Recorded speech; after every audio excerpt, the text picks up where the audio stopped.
Hi there, YouTube. I know it's been a while, but as most of you are aware, Master Duel Challenger Cups have officially started in North America as of last weekend, and I participated in my first ones. I played in both the 128 player and 256 player Challenger Cups, and I brought Unchained Lab to both. You can see the list I played right in front of you. In today's video, I will go over some card choices, present my initial impressions of the Challenger Cup format, and quickly go over some replays from my runs. The deck list is pretty self-explanatory, but as usual, I will go over some card choices. Specifically, Arias and Rollback. Arias is a card I was not convinced on at the time because I'm only playing a total of 6 traps that can meaningfully be set off of its effect. But after some testing on stream, I've decided to start playing it as a one-of over the Ghost Mourner since it is both searchable and versatile. As for Transaction Rollback, I get asked often why I don't play it. And frankly, I just find it too inconsistent due to only being able to play 2 of each furniture.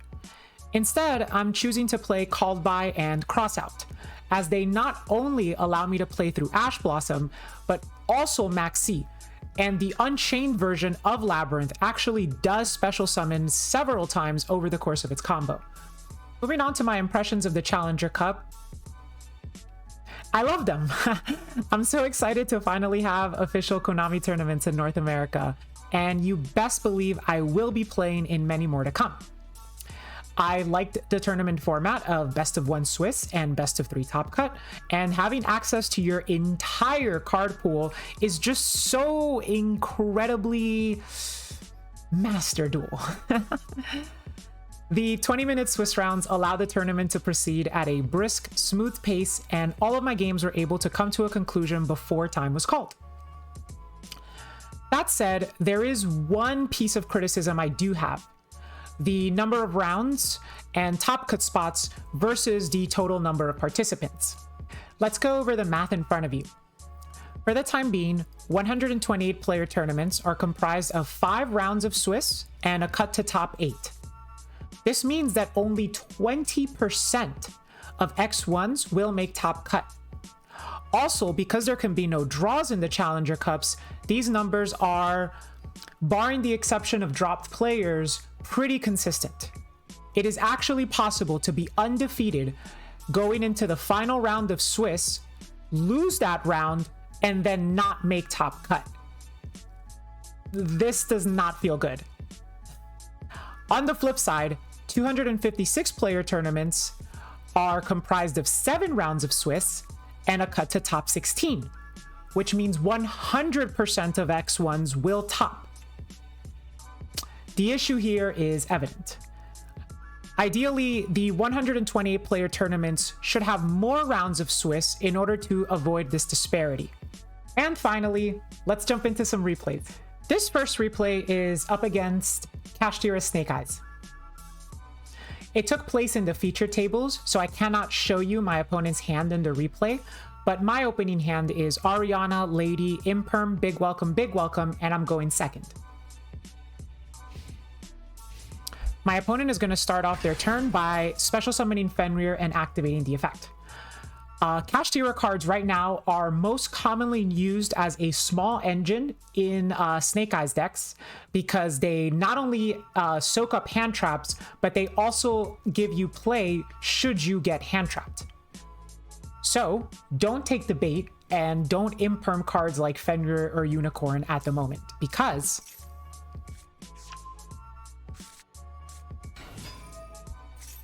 you're much better off using those interruptions on the actual Snake-Eyes engine.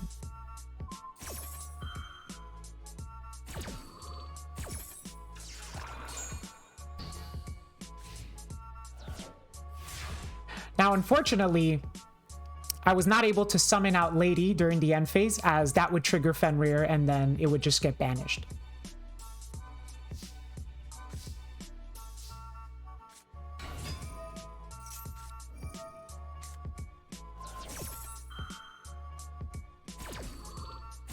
My Ariana gets Veilered.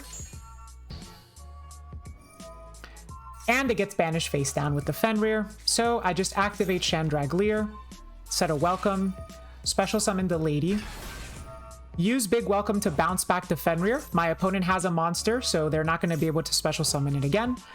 Set the second big welcome and pass.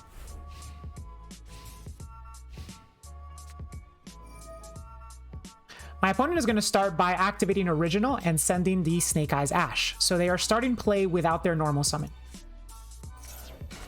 This summons out an Oak, which can special summon the Ash in the graveyard, which can then search the Poplar that they attempted to search on turn 1. Poplar will special summon itself and search the field spell. Now, before playing into the field spell, I decide to start using my Welcome Labyrinths that are set, because they will special summon a monster and give my opponent additional plays.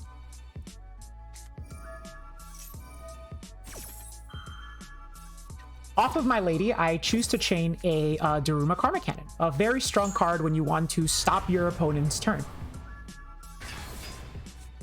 I bring out a Lovely Labyrinth to play around a possible Bell, and then I use Big Welcome to summon Ariana and bounce back the lady.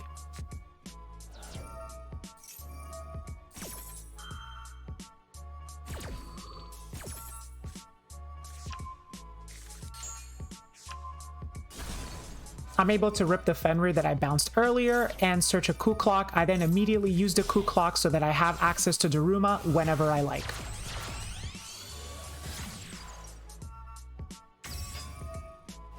My opponent, likely scared of the Daruma, chooses to play their turn out a little conservatively.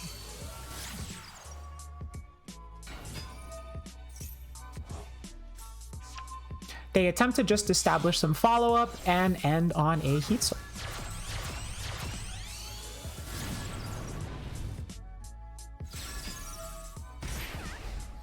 Now, because I control a Lovely Labyrinth, I'm not too afraid of hand traps, so I'm not too afraid of the draws that Heat Soul might get to.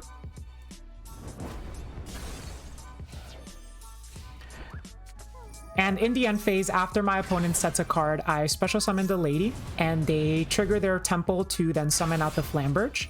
Here I will use Daruma to flip everything face down and send the Heat Soul to the graveyard, prevents them from drawing an extra card. And here I have a very simple line to OTK. We're going to use the Chandraglier to set a field spell, grabbing back the Ku Klok. Activate the field spell. Now we'll activate Ku Klok. Big Welcome will bounce the face down Flamberge. This will trigger our lovely Chandraglier and most importantly, our Welcome in the graveyard. The lovely does get Veilered. However, that's okay. So we're able to then set the Welcome, grab back Chandraglier, and because we used Ku Klok earlier, that Welcome can be activated this turn.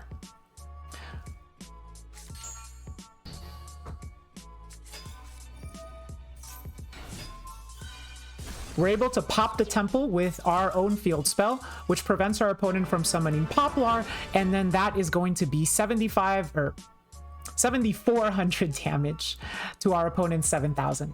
This next replay is also versus Snake-Eyes Kashtira. If you're not sick of that deck already, you will be. My opening hand is Driver, Ku Klok, Gamma, Rivalry, and Big Welcome. Not a terrible hand, minus that Driver. Once again, do not interrupt your opponent's Kashtira plays. Save it for the actual Snake-Eyes engine.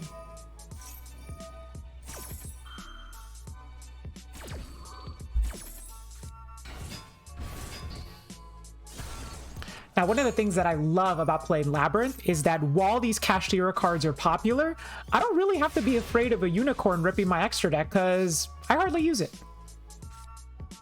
Top decking Extravagance is really nice. Draws me a Torby and an Abiru, which will allow me to start playing on this turn.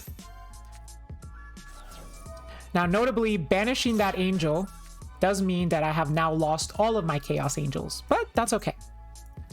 We're able to set a Big Welcome, special summon out the Ku Klok. You've seen this play before. Activate the Big Welcome.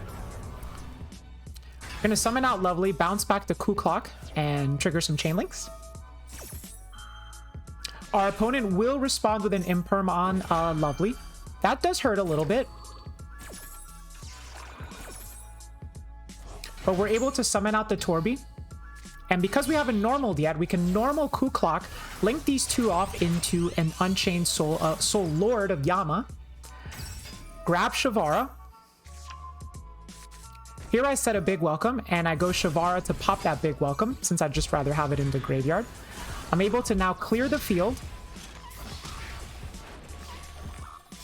We link off Yama and Shavara into Soul of Rage, and Shavara will trigger to set an escape from deck. Lastly, we set Rivalry, and we pass turn. Our opponent's going to start off by activating Birth to special summon the unicorn that was destroyed earlier. Because I have Rivalry, I'm going to let this resolve, since locking my opponent into Psychics seems like a pretty good idea when they're playing Snake-Eyes. Flipping the Rivalry effectively forces a battle phase, as they'll have to now crash their unicorn into my Lovely to clear their own field. My opponent attempts to play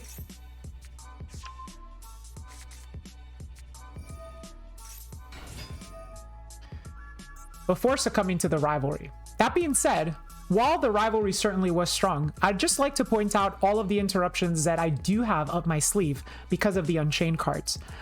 Not only can Soul of Rage be used to link off one of your opponent's monsters, Escape can then pop the new Unchained that you make with a Soul of Rage to then destroy another one of your opponent's cards. This counts as a monster being removed by Trap Effect, which means it'll trigger all of your Labyrinth effects that are contingent upon that. And on top of all that, it'll also trigger Yama to special summon a Fiend from your graveyard. So if this Lovely wasn't on the field, the Yama would be able to special summon it, which then turns on the big welcome bounce into graveyard, which then also complements Lovely's destruction. So effectively, I have 4 pieces of removal scattered across 3 different interactions here. This next replay is up against Dinosaurs, and in this one, I finally am going first, and this duel did not take place at the feature tables, took place at my own table, which means I was actually able to have a replay with both players' hands in it. Our opponent opens double Miscellaneousaurus. Why do people want this card to come back to multiples? I don't understand that. It is beyond me. Ash Blossom, Maxi, and a Frostosaurus. Not the greatest of hands, but Ash Blossom and Maxi are pretty good. I have a Maxi, Ariana, Prada Prosperity, Imperm, and Escape.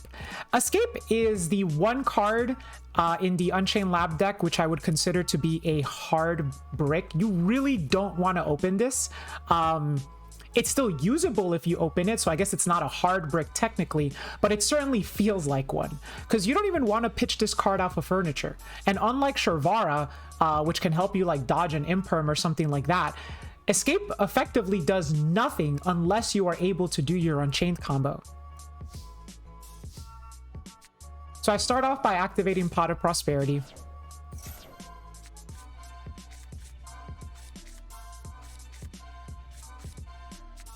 And I dig out a Torby. Now, my opponent chose not to Ash Blossom this.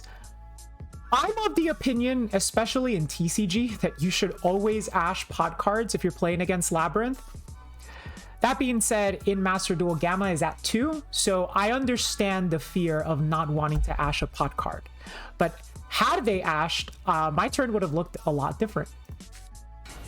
I normal summon the Ariana and activate the effect to search for Ku Klok. And I activate Ku Klok, and I use Torby pitching the Escape. My opponent chains Maxi to Ku Klok, which is fine, because I get to just chain Big Welcome, and I don't have to summon the Ku Klok. Except, they also have Ash Blossom. So now I'm really left with not that much. I do have Maxi and Imperm, which does feel good, and I do have a Ku Klok in hand. At the time, I do not know that my opponent does not really have too much engine. But they top deck a Fossil Dig, so that's moot. Grab an Over Raptor. And, you know, I deliberate on this, but I decide to fire off the Imperm, and of course, they have Misk. Ugh.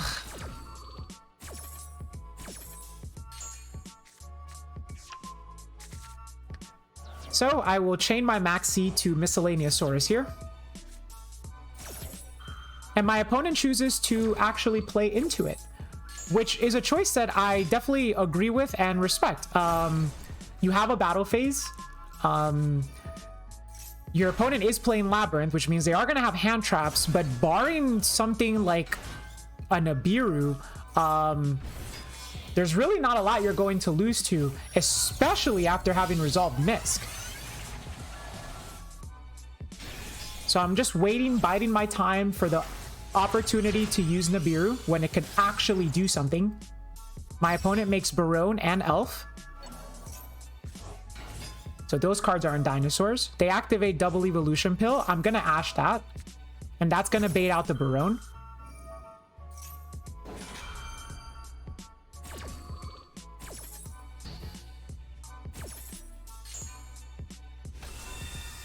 This does mean that my Nibiru can now resolve.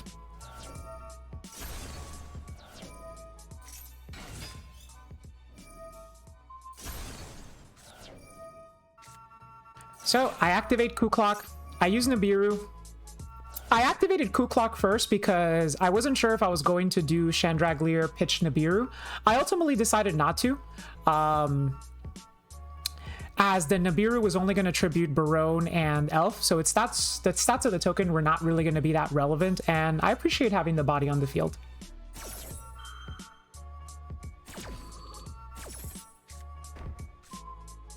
It also technically plays around a Called By, however, my opponent would have used Called By on Maxi already. So we wipe the two non-dinosaurs and we're able to set a Welcome onto the field and then special summon our Ku-Klok. I'm now going to wait to the battle and then use that big Welcome to summon out the Lovely.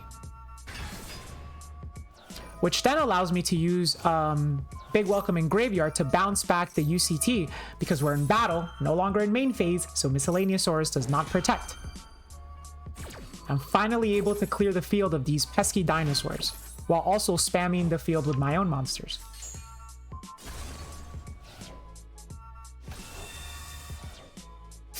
UCT hits the field again, and I just realized how many royal rares my opponent has. Truly the Rex Raptor of Master Duel.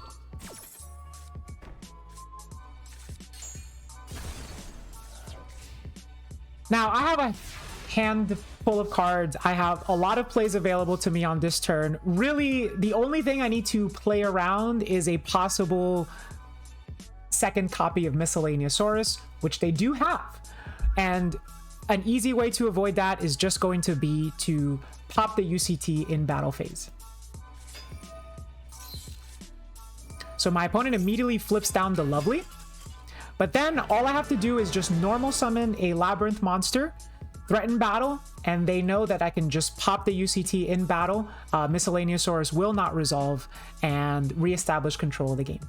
For this next replay, I'm not going to play out the entire game. I just want to highlight the mistake that I made, which cost me the game. So my opponent is playing Math Mech, and they're going first. They've opened up Equation, Firewall Defensor, Circular, what is this one? Nabla? I don't know Math Mech cards. Super Factorial, and I have Gamma, Ash, Chandraglier, Called By, and Escape. With the exception of Escape, my hand is really good, and it was poised to win this game, had I played it better. So interestingly, my opponent is going to start off by normal summoning Defensor. This makes me believe they don't have Circular. But this is combo in and of itself, and I choose to Ash the Defensor. Now here's the mistake. The next thing my opponent does is activate Circular. Now my thought process was, if I can Gamma this Circular, it leaves them with only a Link 1 on the field. Sigma cannot activate because their EMZ is clogged. And unless they hard opened Equation, they shouldn't be able to end on much. And even if they do hard open Equation, I should be able to beat a Firewall Dragon, the Link 5 or 6 or whatever, because I have a Called By for the Davis Worm that would threaten to negate my Big Welcome. Of course, my opponent hard opened both Equation and Super Factorial, and one Called By is not going to save me from both Super Factorial and the hard drawn Equation. However, if I had just held this Gamma and not used it on the Circular, and instead used it on, for example, either the Splash Mage that was coming or the or if, you know, assuming my opponent did hard draw equation, the Albertane that they would have overlaid into, the outcome would have still been the same, and I would have played around them hard drawing the extender. So, you know, do as I say, not as I do. In this situation, I should have held my Gamma for either the incoming Albertane or a Splash Mage instead. Now this is going to be quite the game, and you're going to see me get really salty about something at the end. I'm playing against Flunderies. They've opened up Advent, Extravagance, M-Pen, Shifter, Ash Blossom. I opened Maxi, Ariana, Lady, Crossout, Welcome. My opponent is going to choose to start their turn off in a weird way. They're going to activate Shifter and not use the Extravagance. Now, I will chain Maxi to Shifter. Because they waited till main phase to use this, I have a mind to believe that they do have talents, but given the fact that the most popular Shifter decks are Kashtira and Vanquish Soul, I would still like my Maxi to resolve, even if I do get Talenced. You can imagine my reaction when I saw the Advent. Yeah. Shifter and Robina. Name a more iconic duo.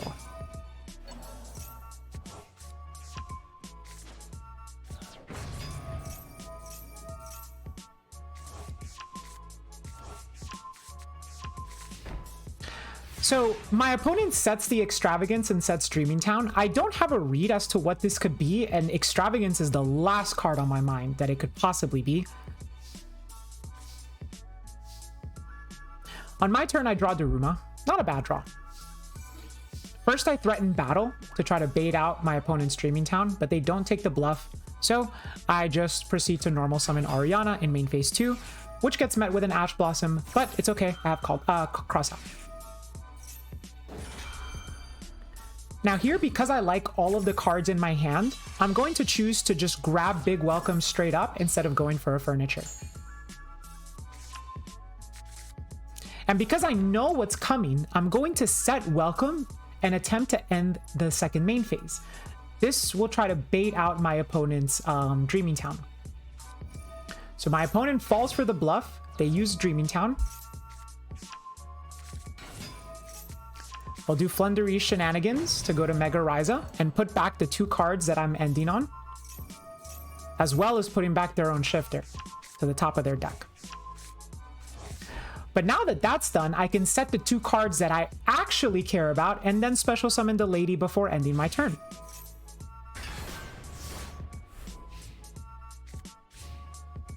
My opponent top deck the Shifter they put on the top of their deck. They use it right away. And again, they don't activate this card.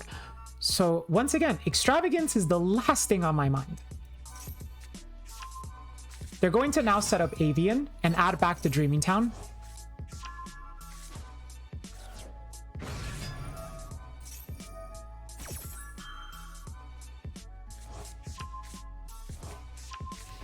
And make the crucial mistake of setting Dreaming Town before entering battle. Now, at the heat of the moment, I didn't quite think this through enough, but I actually had full knowledge of the hand. The Robina, Eaglin, and Toucan were all known, which means that this set card had to be the town that was added back. And because they set it now, I can deal with it this turn. Instead of thinking that line, I decided to instead prepare for dealing with it next turn. You'll see what I mean in a sec. Now, for those of you unaware, if you Book of Moon and Avian, the negate does not resolve because it fails to return itself to the hand. So I'm going to use that technology to allow my Big Welcome to resolve by chaining Daruma Cannon to Avian. This also allows me to now chain Lady. Now, the card that I set here is crucial. I set an Imperm thinking I would have to play around Dreaming Town next turn, but again, I knew that this was Dreaming Town. The information was there, I just didn't see it.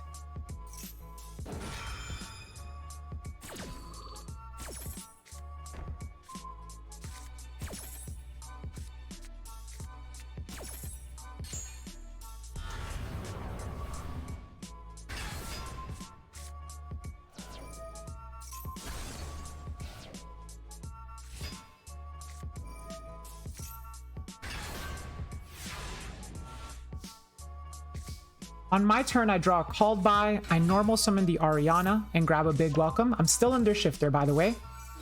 I go into battle, I punch over the Avian, of course, but I choose not to attack the Ryza, as I would rather just put my lovely in defense position. Set 2 cards and now pass. Now here, I feel pretty good, as I have an imperm for my opponent's normal, and when I chain Big Welcome, I'm going to chain Lady, and they're now going to chain Maxi. But I have a called by for it. So this means that I now know everything that my opponent has up there at their disposal. And I'm pretty confident that my imperm can just beat the normal summon of a bird.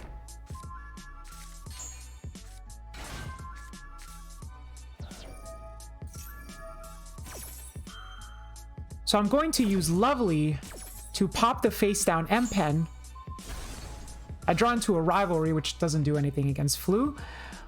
But now, after 5 turns, they finally activate Extravagance. I did not see that one coming. And they draw Harpy's Feather Duster and Duality.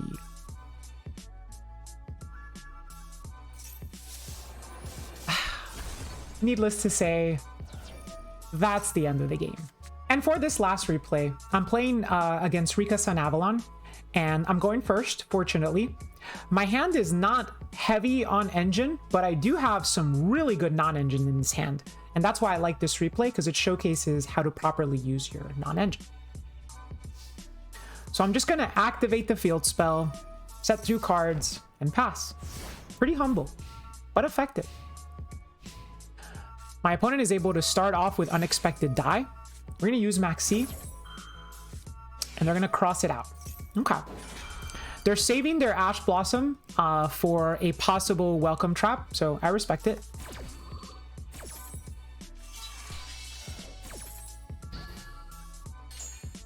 Now here, I have the choice of popping Loci before they can link it off, but seeing as how they started with Unexpected Die instead of their normal, that feels really prone to get punished. So I will instead just let them combo and try to let my Nib do a little bit of carrying.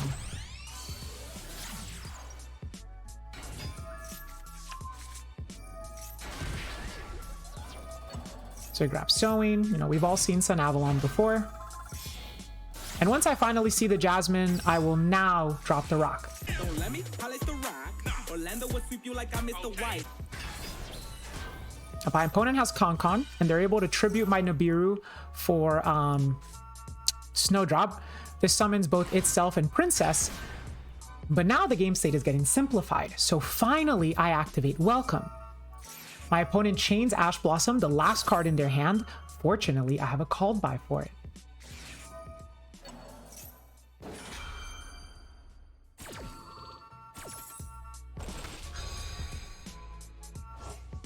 And you might be wondering, what do you summon here?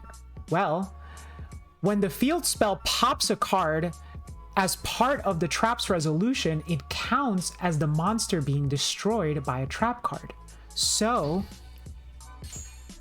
I'm going to summon out Lovely. With the field spell at resolution, I'm going to pop the Snowdrop. So now my opponent doesn't control another Rika card. And I'm able to now pop the Princess, and they can no longer combo. I also have the ability for Lovely to reset this Welcome. So I'm not afraid of getting back into engine, but I would like to draw at least a good enough card that I can put myself in a favorable position. I draw the second Welcome, which is kind of dead at this point. It's all right. We reset the first Welcome, and we set the other Welcome, and we pass. Now here, I have to think about what cards I could still lose to, because I'm not in the greatest of positions, but my opponent also doesn't have a lot of options. If my opponent had top decked the Glamour, they could immediately fire off at the start of main, tribute my Lovely for cost, and then start playing from there. And then all I really have is a Welcome and a pop, which is good for popping a monster and drawing a card. Now, if I go Welcome and I pop Con, that's not that great, because if this is a good normal summon that they just top decked, I don't really have an answer for it.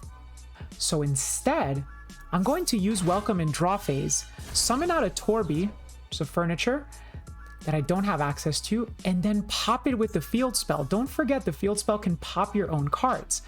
Because a monster was removed from the field by trap effect, this triggers out my Lovely, and I get to pop the Regulus in hand. I didn't know what that was, but this plays around whatever the top deck could be, as now the Con is dead and they have absolutely nothing.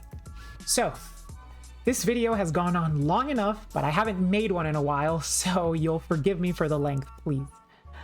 Hopefully you all enjoyed and found it educational. I'm really excited for the future of Challenger Cups, and if you are interested in participating in them, but are currently on the fence of whether you should give it a try or not, honestly, go for it. They're a lot of fun. Competitive Master Duel content for North America. It's amazing. I love it. I'm so excited. So yeah, that's about it, YouTube. I will catch you all next time, and don't forget to mill that subscribe button and place that notification bell at the bottom of the I can't do it. I don't know. I'll see you next time. Okay, YouTube. Bye bye.